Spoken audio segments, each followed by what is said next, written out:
Hola niños, para la actividad de español del día de hoy vamos a trabajar con un tema que ya conocemos bastante, que son los adjetivos y los adverbios. Dicen que los adjetivos describen las cualidades de un sustantivo. Recuerden que los adjetivos calificativos son todas esas palabras que describen a una persona, a un objeto, una situación, por ejemplo, grande, pequeño, bonito, verde, amarillo, gigante, ¿verdad? Todos esos son adjetivos, frases que describen. Mientras que los adverbios van a modificar el verbo, el adjetivo o otro adverbio. También ya habíamos visto los adverbios. Recuerden que podrían ser muy, poco, ayer, hoy, muy seguido. También habían platicado que habían adverbios como los que terminaban en mente. Rápidamente, velozmente, tranquilamente, son adverbios. Ahora, para esta actividad está muy sencilla. Dice que vamos a completar el siguiente poema, pero lo vamos a completar utilizando estas palabras que son adjetivos y adverbios. Secreta, hondo, muy suavemente y nunca. Entonces vamos a acomodar estas frases, estas palabras dentro de nuestro poema. Recuerden, no pueden poner la que sea donde quieran. Tienen que buscar una palabra que quede exactamente en ese lugar. Entonces, solamente hay que hacer eso, acomodar estas 4 palabras, secreta, hondo, muy suavemente que vienen juntas y nunca, acomodarlas dentro de nuestro poema para completar. Sería toda la actividad de español, está muy sencilla. Recuerden todas las actividades que tienen aquí arriba el número, por ejemplo esta que dice 16, hay que anotar todo lo que está en negritas, desde el título hasta la información, la instrucción y finalmente hacer la actividad. O sea, todo lo que esté en letras negritas es lo que se va a copiar en la libreta. Esto que está arriba, que es el aprendizaje esperado y la materia, no es necesario. Simplemente escribir título, información, instrucción y actividad. Todo eso va en su libreta. Ahora, en historia, vamos a realizar la lectura de la página 94 a 96 de nuestro libro de historia. Y vamos a hacer una lista de 10 hechos importantes. Chéquense, en esta actividad no viene número de actividad, solo te dice, haz una lista de 10 hechos importantes. ¿Qué quiere decir? Que esta actividad la podemos hacer en nuestra libreta o también la podemos hacer directamente en la aplicación. De hecho, cuando ustedes abran para hacer la lista de 10 hechos, les va a aparecer una hojita en blanco para que ustedes escriban directamente en el celular. Lo pueden hacer ahí o también viene la opción de tomar una foto a su libreta. Pueden hacerlo de las dos formas, la actividad de historia del día de hoy. Vamos a empezar con las páginas 94 a 96 de historia. Vamos a empezar a ver la Revolución Mexicana. ¿Qué fue esto? ¿Cuándo pasó? ¿Y por qué se dio? Recordemos que lo último que vimos era que Porfirio Díaz se había reelegido presidente por muchas ocasiones y que este presidente, que es Porfirio Díaz, trajo pues muchas cosas nuevas y trajo mucha modernidad y mucho incremento económico a México, pero solamente para unos pocos. La mayoría de personas que era obrera y campesina, ellos no, ellos estaban cada vez más pobres, con más deudas, su situación económica iba de mal en peor. Entonces empezaron como que a sentirse que ellos no merecían esto y empezaron a hacer algunos levantamientos armados y todo eso. Bueno, vamos a ver qué pasó después de esto. Aquí dice la Revolución Mexicana con el subtítulo El maderismo y el inicio de la Revolución Mexicana. Se llama maderismo porque vamos a conocer ahorita un personaje de la Revolución Mexicana que se llama Madero. Por eso es el maderismo, ¿sí? Y la lectura dice así. Hacia finales del siglo XIX y principios del siglo XX se formaron distintos grupos políticos que exigían elecciones democráticas. Ya no querían que Porfirio Díaz se reeligiera una y otra y otra y otra vez. No, ellos querían que hubiera elecciones y que el pueblo pudiera elegir por quién iba a ser gobernado. Y se fundaron varios periódicos opositores al gobierno, periódicos que estaban en contra de este tipo de gobierno y lo dejaban ver en sus notas periodísticas. Entre ellos estaba El Hijo del Huizote, El Demócrata, Regeneración y El Excelsior. Algunos de estos periódicos en la actualidad siguen funcionando. Entonces, miren, chéquense, ahí ya encontramos un hecho importante que pueden agregar a su lista, que se crearon o se fundaron periódicos opositores, ¿verdad? Como, y ahí pueden poner ejemplos, ¿verdad? Esa es una idea que ustedes pueden usar como un hecho importante para su lista. Ahora, en 1908, Porfirio Díaz concedió una entrevista al periodista estadounidense James Krillman, en la cual él decía que no pensaba competir en las siguientes elecciones presidenciales. O sea, Porfirio Díaz decía, ya no me voy a reelegir, ya se acabó mi tiempo de gobernar, es todo.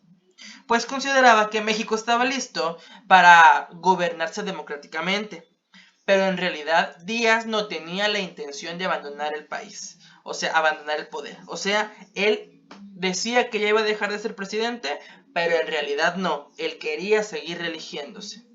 A finales de 1908, Francisco I. Madero, ¿recuerdan el presidente que hablamos ahorita?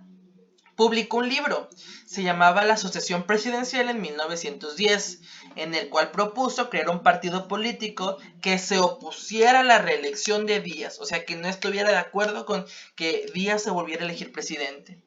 Y al año siguiente fundó el Partido Nacional Antireeleccionista. Chequense, dice antireeleccionista porque estaba en contra de la reelección de Porfirio Díaz, que lo postuló a la presidencia. ¿A quién? A Madero.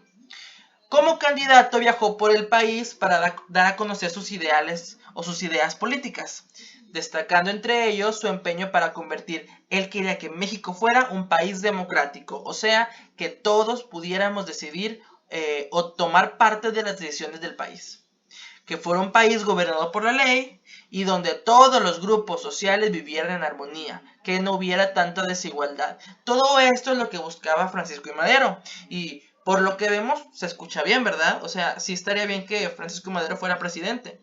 Por lo tanto, Madero obtuvo gran apoyo durante su campaña electoral. Esto alarmó a Díaz. Díaz dijo, ay, encontré a alguien que tanto insistencia y con sus ideas y su propaganda, a lo mejor sí me puede ganar y puede ser presidente. Entonces Díaz, por miedo a que le quitaran el poder, ordenó encarcelarlo, que lo mandaran a la cárcel, bajo el cargo de sublemar a la población y de ultrajar a las autoridades. Entonces, de este modo, las elecciones se realizaron mientras Madero estaba preso. O sea, Madero estaba encerrado en la cárcel y así encerrado fueron las elecciones.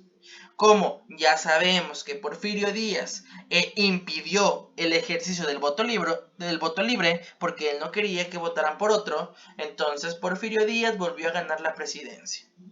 Otra vez presidente. Madero logró escapar y protestó por esta situación mediante el Plan de San Luis. ¿Sí? El Plan de San Luis convocaba a la población a levantarse en armas contra el gobierno, o sea, contra Porfirio Díaz. Su llamado encontró respuesta en diversas regiones del país, en Chihuahua con Francisco Villa y Pascual Orozco, en Puebla con los hermanos Aquiles, Máximo y Carmen Cerdán, y en Morelos con Emiliano Zapata. Todas estas personas fueron personas que estaban a favor de que Madero obtuviera el poder. O sea, de que Madero fuera presidente y que Porfirio Díaz no pudiera reelegirse. Entonces, para principios de 1911, los levantamientos se extendieron exitosamente por diferentes regiones. En mayo, el general Díaz renunció a la presidencia, ya no pudo más. ¿Y qué hizo? Abandonó el país, se fue de México. Y quedó como presidente interino Francisco León de la Barra. Y él organizó, ahora sí, elecciones libres, en las que resultó triunfador Francisco I. Madero, la persona que estuvo luchando por la presidencia y para derrocar a Porfirio Díaz, por fin logró ser presidente. Entonces vamos bien hasta ahí. Él gobernó con un vicepresidente que se llamaba José María Pino Suárez. Madero trató de gobernar con apego a la ley. Él gobernó de acuerdo a la Constitución y respetando las libertades democráticas, pero también enfrentó problemas. Entre ellos era que algunos de sus partidarios, o sea, de los que estaban con él, esperaban respuestas inmediatas. Decían, ya eres presidente, ya quiero que me des mejor situación laboral, mejor esto, mejor aquello, mejores viviendas. Querían respuestas rápidas, lo cual no se podía, porque sabemos que todo tiene que ser con calma, ¿verdad? Pero al no obtener estas respuestas inmediatas, pues también se alzaron en armas contra Madero. Nuevamente, como fue el caso de Emiliano Zapata. ¿Sí? Por otra parte, ni los antiguos porfiristas, ni los empresarios extranjeros, o sea, los que se verían favorecidos por todo lo que hizo Díaz, tampoco lo querían porque pues estaban perdiendo ellos. Entonces, en febrero de 1913, un grupo de militares que estaban apoyados por el embajador de Estados Unidos se rebeló contra el gobierno en la Ciudad de México. Y este episodio fue conocido como la Decena Trágica. Decena, recuerden la palabra decena. Decena quiere decir 10. Y trágica, pues algo muy malo. Entonces se le llama decena trágica porque duró 10 días el combate. Y en este combate hubo muchos muertos. Por eso se llama la decena trágica.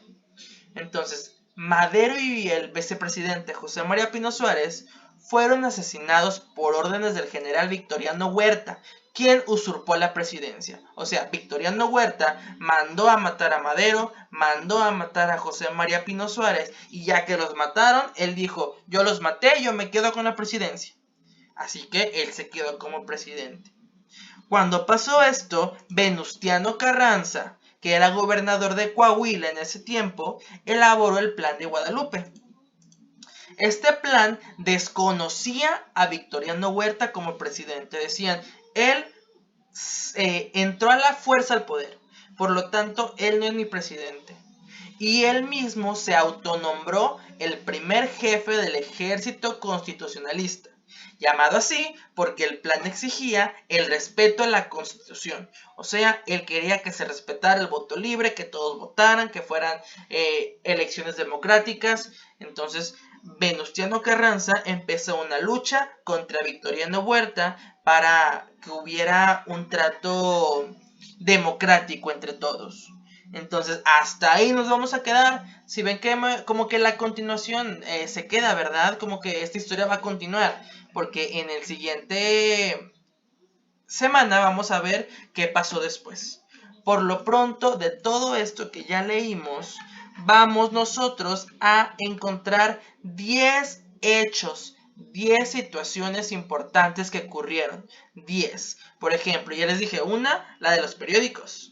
Entonces ustedes busquen otras 9 y vamos a ir escribiendo nuestros 10 hechos importantes durante este tiempo. Si se saben el año porque viene en el libro, lo pueden escribir también. Entonces vamos a hacer esta actividad, está sencilla de hacer, nada más hay que leer. Su libro es de ustedes, subrayenlo, hagan anotaciones, lo que ocupen hacer para poder resaltar las ideas importantes y hacer su lista en ClassDojo directamente o en su libreta, como a ustedes les resulte más fácil. Entonces será todo por la actividad de hoy, espero que este video les sirva y nos vemos mañana en otro video.